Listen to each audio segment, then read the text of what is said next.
компания «Форми Авиагрант».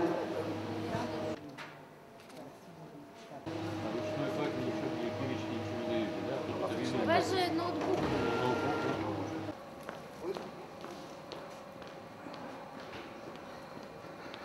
Попали в историю.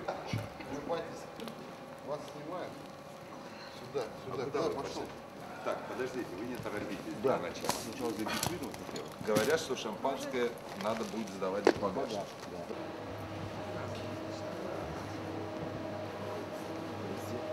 багаж будет у вас?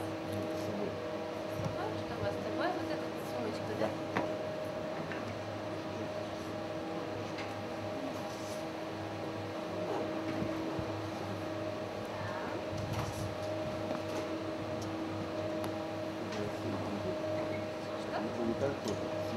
Я генеральный директор Коми Авиатранс, моя фамилия Пономарев, зовут Александр Николаевич.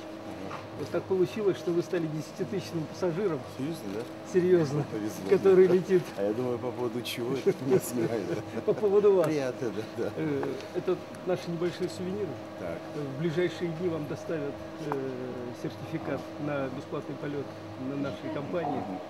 Планов и с наступающим Новым годом. Да, спасибо. Во-первых, неожиданно, да, во-вторых, приятно, а во-вторых, ну, так сказать, лишний раз засветиться в прессе тоже неплохо. Спасибо большое. Чем на автобусе трястись до 5-6 часов, да, с остановками в Кешпагосе, конечно, такие внутренние перевозки очень хорошие. Я постараюсь до Нового года этим сертификатом воспользоваться и еще раз летать.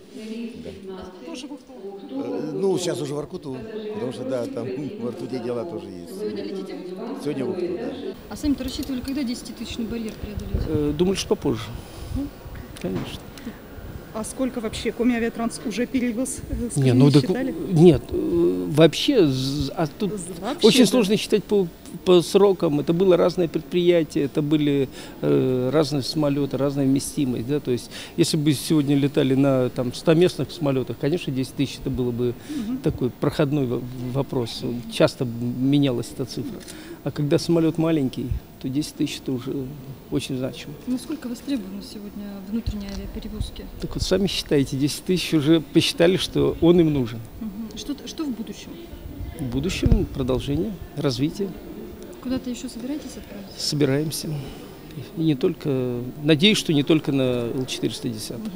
Ну, раскройте нам немножко секрет. Нет. Нет? Даже в качестве новогоднего подарка нет. Нет? Пока Хотя нет. бы намекните, внутри региона что-то новое будет?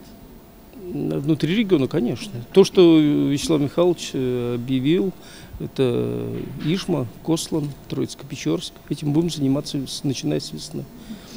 Но планы есть и немножко другие.